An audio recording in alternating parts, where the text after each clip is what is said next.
Regardez, regardez, regardez ce jour, marquer ce jour, vraiment c'est la Nakba pour nous, c'est notre Nakba. Voilà, la normalisation entre le Maroc et l'entité sioniste. Alors, le 10 décembre, retenez cette date, c'est vraiment la Nakba pour nous. Incompréhensible, même s'il y avait des échanges officieux, mais comme ça, de façon officielle, annoncer une normalisation avec l'entité sioniste. C'est un jour noir aujourd'hui, regardez. C'est un jour noir, voilà. Voilà la décision unilatérale entre le roi et l'entité sioniste. Je dis unilatérale, parce qu'on ne nous a pas consultés, parce que les Marocains sont contre cette normalisation. Parce que évidemment, quand on impose quelque chose de façon aussi dictatoriale, évidemment, que cet accord est passé sans, mais pas en notre nom, en tout cas pas en mon nom. Je tiens à le préciser. Cette vidéo, je la fais comme je la sens. À l'annonce de cette normalisation, j'ai eu honte d'être marocaine. J'ai eu honte et j'aurais honte maintenant de dire je vis au Maroc et je suis marocaine. J'ai honte parce que c'est un poignard en plus qu'on plante dans le dos des Palestiniens. J'ai honte parce que c'est le président de Lejnat al-Quds qui a décidé de normaliser. J'ai honte parce qu'on fait fi de 100 ans de guerre, de génocide contre le peuple palestinien et qu'on n'a aucune possibilité de démontrer qu'on est contre cette normalisation.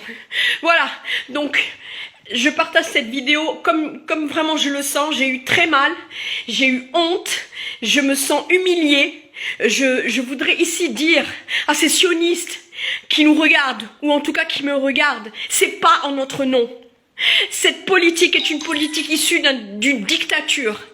Aucune consultation. Même le gouvernement qui se dit pro-palestinien et qui nous soutient des fois dans des actions, même eux n'ont pas eu le choix. Donc sachez bien, sionistes, sachez bien tous les dirigeants, c'est pas en notre nom. D'accord, vous allez nous l'imposer comme vous imposez toujours tout, mais c'est pas en mon nom en tout cas. En tout cas, c'est pas en mon nom. Toute ma vie, j'ai lutté contre cette normalisation.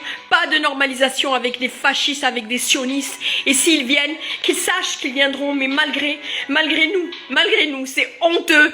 J'ai honte aujourd'hui de ce jour. Je marquerai ce jour comme une nakba pour moi.